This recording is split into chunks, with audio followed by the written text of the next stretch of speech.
Her son broke her heart. He said, "You are not part of the family." She was waiting. Her bag was ready by the door. She bought new clothes for the trip. She had bought sunscreen for the seaside. She had bought many gifts for her grandchildren. She opened her bag many times. She checked again and again. She wanted to be sure everything was in the suitcase. A summer dress was in the bag. She folded it with care.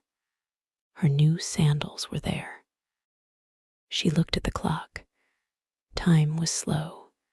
She walked around the house. Her heart was full of hope. She thought about the trip. Her name was Margaret. She was 72 years old. Her husband died many years ago. She lived alone. She had one son. Her son, James, was married to Lolita. They had 2 children. She had saved money for years for a 1-week family trip. She had paid for the trip of James, Lolita, and her grandchildren. She even invited Lolita's parents. She only wanted to make them happy and bring everyone together again. It was a big day for her. She waited many years for this day. But just 2 days before the trip, she received a message from her son. "We want this to be a family trip." Margaret read the message.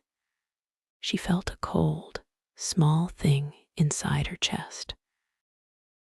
She had planned this trip for 3 years. She had saved money for it. She had dreamed about it. She had imagined being in every family photo. Now she realized she was not part of their picture, and realized she was not part of their family.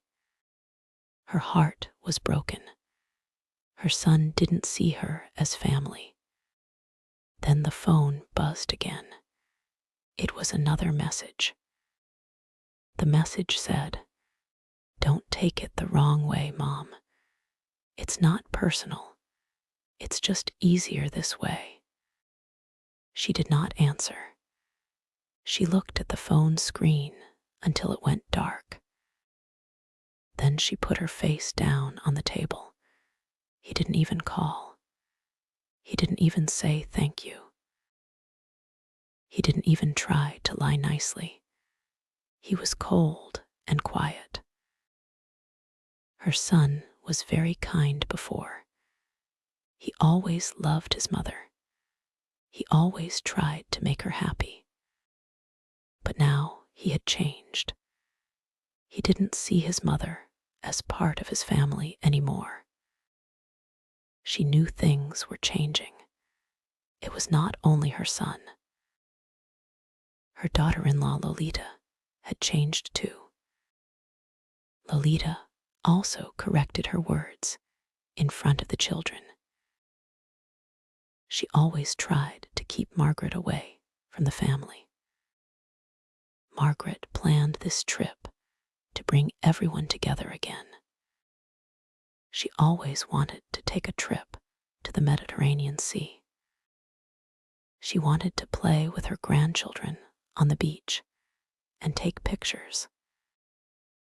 But that dream would not happen now. She was not invited, even though she had paid for the beach house. She booked the flights. She planned the rides from the airport.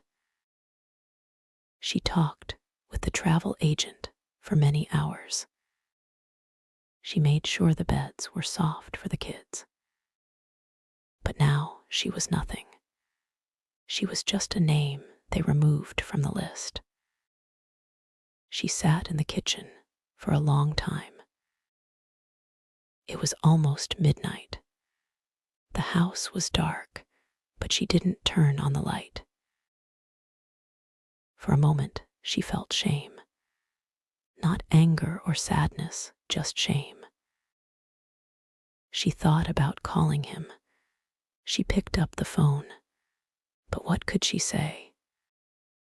Please let me come. No, she couldn't beg. So she put the phone down. She stood up and walked to her small desk. She turned on her old laptop. She opened the folder called Family Travel Fund. Inside was the money she had saved for the trip. She had saved this money since the day she retired.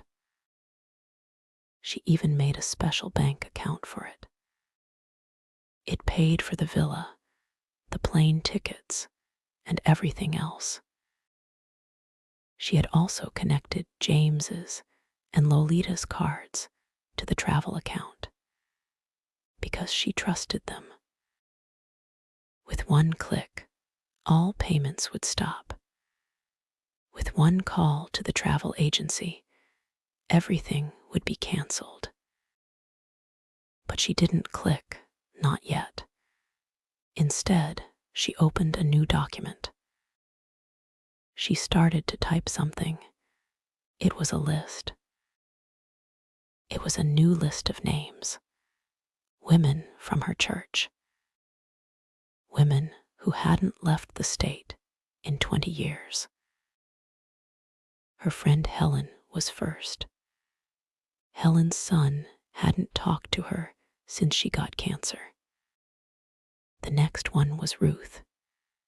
She lost her husband 3 years ago, but she was still sad about him. Next was Diana. She helped raise her grandchildren, but they didn't invite her to their graduations. And then Mary. She said last month that no one had ever taken her to the seaside. She saved the file. Then she went back to the bank page. She clicked freeze. A small box appeared. Are you sure you want to stop all payments? She clicked yes. Another message came up. All linked cards will stop working now. She clicked yes again. Then she sat back and closed the laptop. She took a deep breath. She picked up the gift bag she had made for her youngest grandson. She took out the little keychain and put it on the table. Then she opened the other gift bags, one by one. And for the first time in 3 years, she let herself dream about a different kind of trip. It was a trip where she was wanted. She was not a burden. Not someone forgotten, but the host, and she smiled. Not because of revenge, but because she finally felt calm and free inside. For a long time, she had felt like a burden. She noticed it slowly. There were fewer family photos. It felt like she had walked into a room where no one really wanted her there. Lolita always smiled, as if she didn't mean to hurt her. She always invited her own parents. They took pictures with them. They went on picnics together. But Margaret didn't give up. She planned the trip. She wanted everyone to be happy again. She dreamed of the sound of the waves and the children playing in the sand. She believed love would bring them together again. That was the story she told herself. The truth felt like a big wave hitting a rock. They didn't want her stories. They didn't want her memories. That night, she sat in silence and whispered, "When did I become a burden to the family I built?" The next morning after the text, she woke up early, not because she had to go somewhere, but because she couldn't sleep. That evening, the phone rang. It was Lolita. Her voice was too happy. "We're just finishing our packing," she said brightly. Lolita said, "I hope everything is ready with the money. The last payment is tomorrow, right?" Margaret didn't answer right away. Then she spoke softly. "Is there anything you want me to bring?" Lolita was quiet for a moment, a long, cold silence. Then she said, "Oh no. You don't need to bring anything." Margaret tried again. She said gently, "I just thought maybe I could pack some games for the kids, or snacks for the flight." Lolita stopped her, still smiling, but her voice was cold now. "Margaret, we have everything ready. You don't need to worry. We think it's better if you stay home and rest. Take care of yourself." Her words were clear. There was no place for Margaret anymore. They had planned the whole trip without her, and now they acted like it was for her own good. Margaret didn't make any decisions that night. She turned off her phone. She made a cup of peppermint tea and sat quietly. She tried to think about other things, about the people who cared about her, the people who wanted her to be with them. Her family thought she would always stay quiet. They thought small kindness was enough to make her happy. They saw her as an old woman who didn't notice when people ignored or disrespected her. They forgot that she was the one who raised them. She closed the banking app. For the first time in months, she slept all night. In the morning, she made tea. Then she sat in the chair and looked out the window. She waited for her old laptop to slowly turn on. With one click, she could freeze her account. With one click, she could freeze all. The travel cards and their cards would stop working. Still, she didn't press the button. Not yet. She wanted to be sure, so she gave them one last chance, just one. She sent a message to her son. It was short and kind, just like her. "Let me know if you need help with the kids' bags or snacks before the trip." There was no reply. 1 hour passed, then 2. She sent another message. "Is everything okay? Do you need any help?" She saw that he had read the message, but still nothing. "No, thank you. No, we appreciate you. Nothing at all." That was the moment she knew. It wasn't a mistake. They really didn't want her there.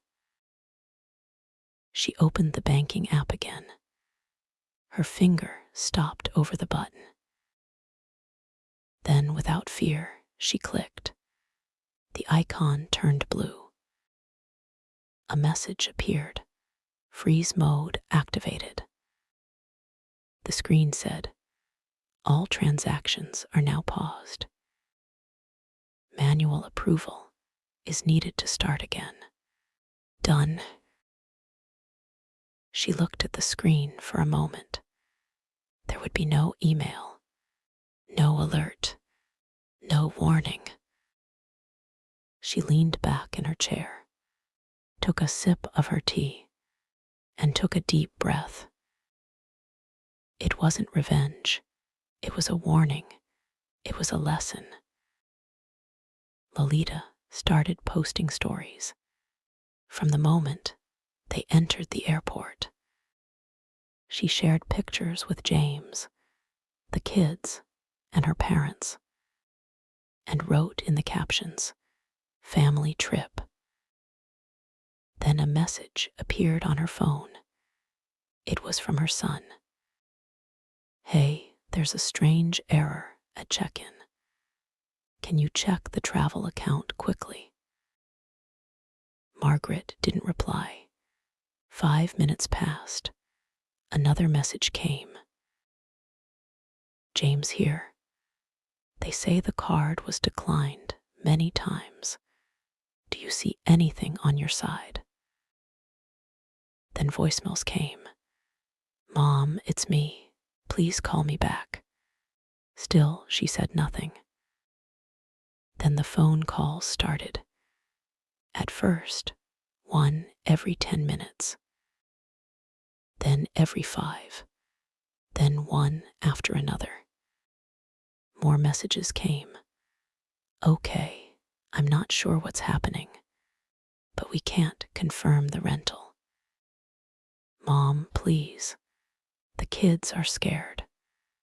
Just tell me if something happened to the account." Margaret looked at the screen, but her hands stayed still. She didn't type. She didn't call. She just watched the messages appear, one after another. Then an email arrived from the resort.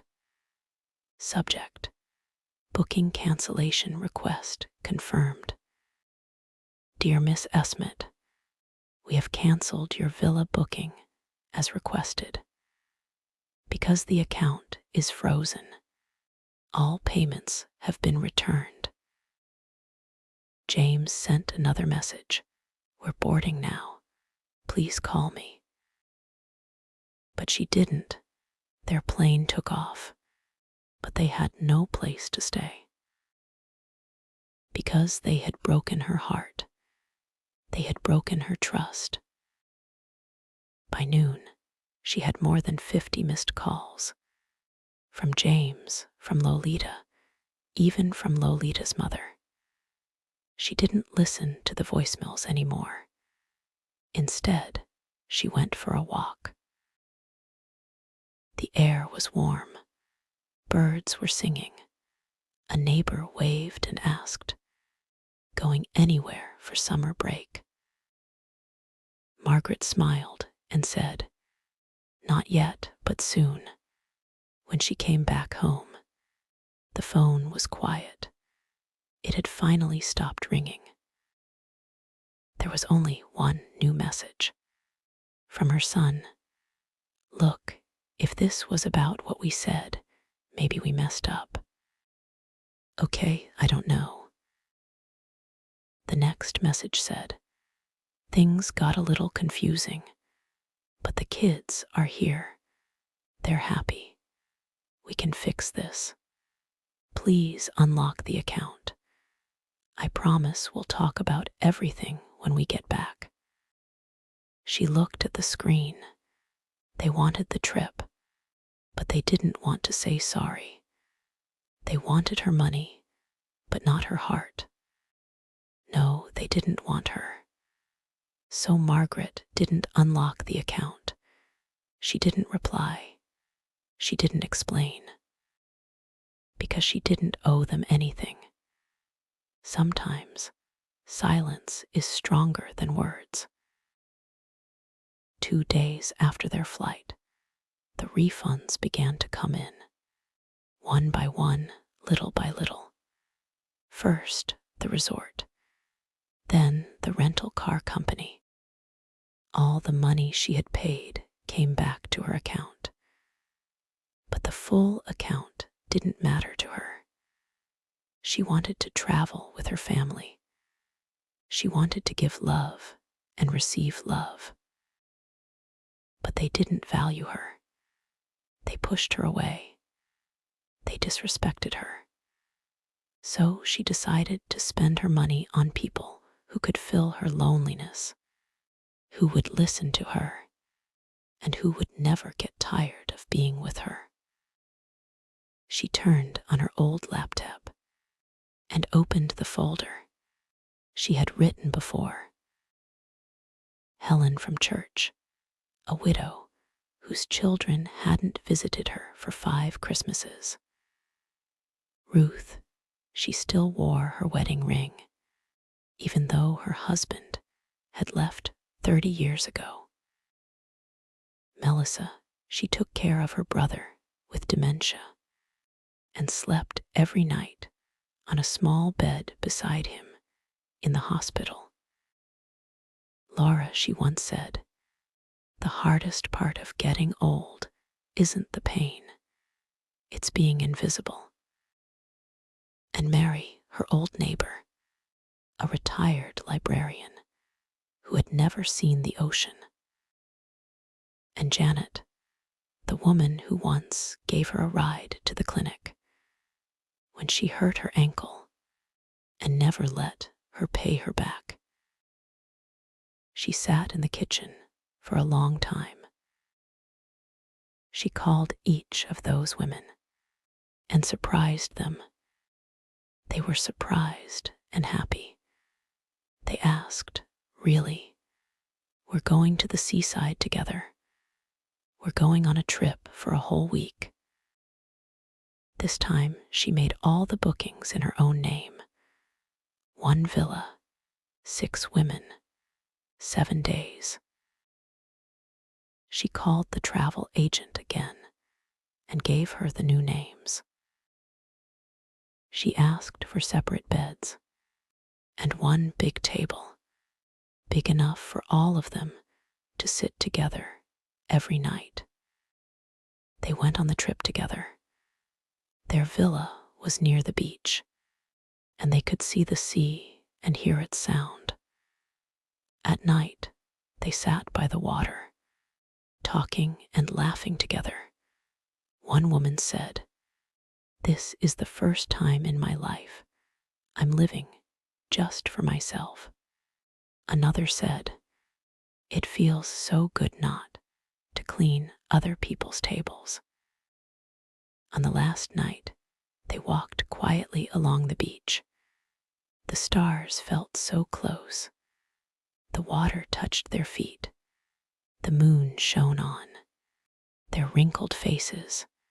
Margaret looked at them and felt happy seeing their smiling faces. After 3 days, when she had just come back from her morning walk, the sound of the sea still in her ears, she sat at her desk, opened her inbox, and saw an email. The email was from James. It said, "I just want to clear up the misunderstandings." Margaret opened the email. "Hi, Mom, we're back now. The trip was not like we thought. Some things went wrong. Maybe it was our fault too. We didn't do everything right. Maybe we should have talked more. Lolita says hi.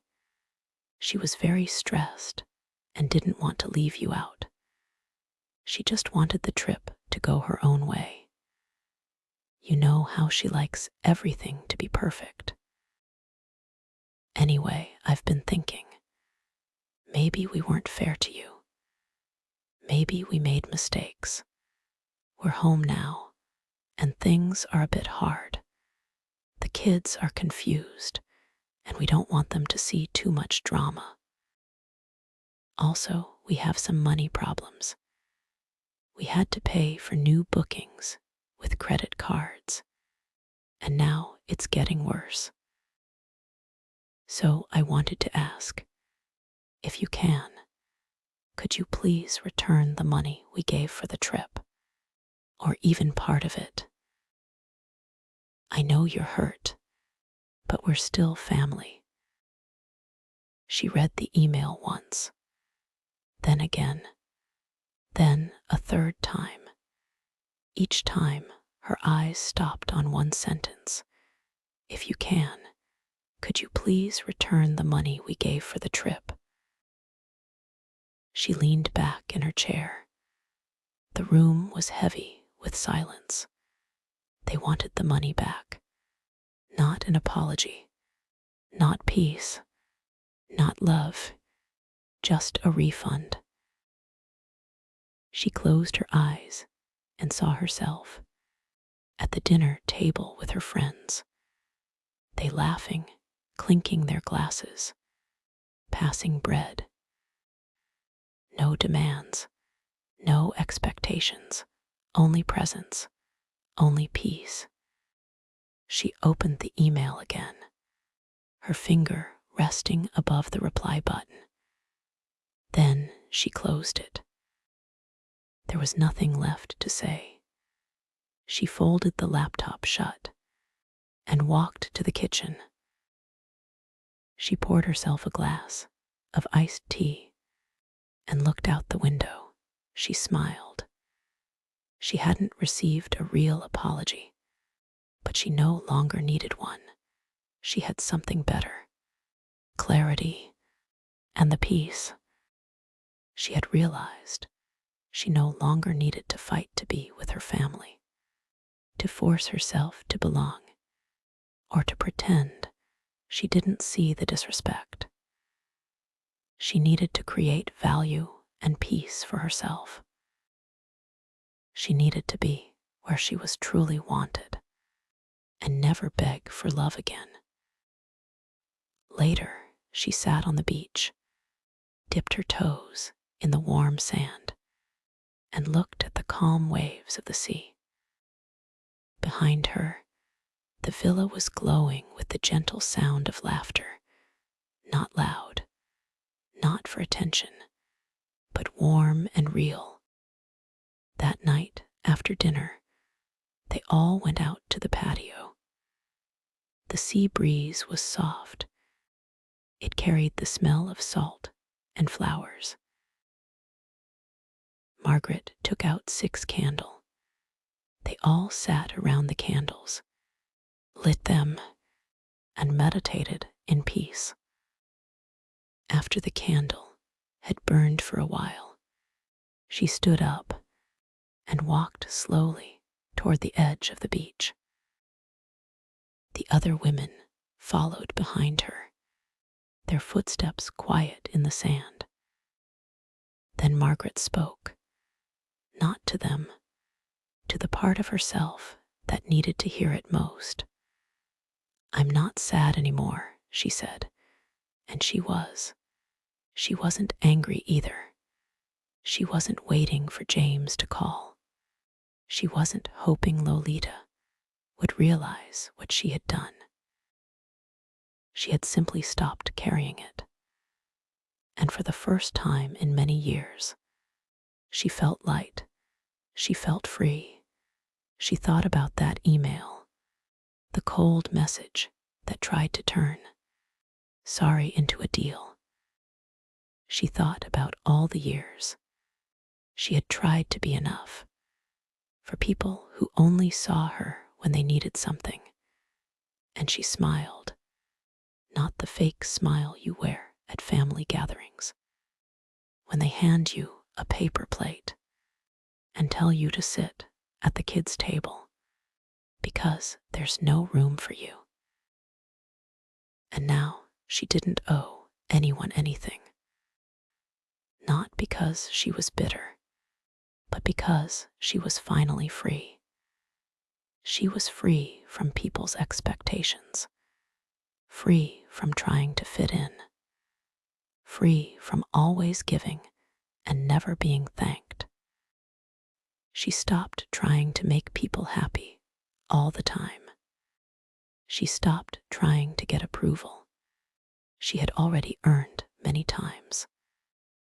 And this is what was left: a few women, a bright villa behind them, and a heart that no longer needed attention. Dear friends, if this story touches your heart, like the video, subscribe to our channel. And if you learned some new words and your listening got better with our stories, please hit the bell icon so you won't miss our next videos. See you in the next story. Goodbye for now.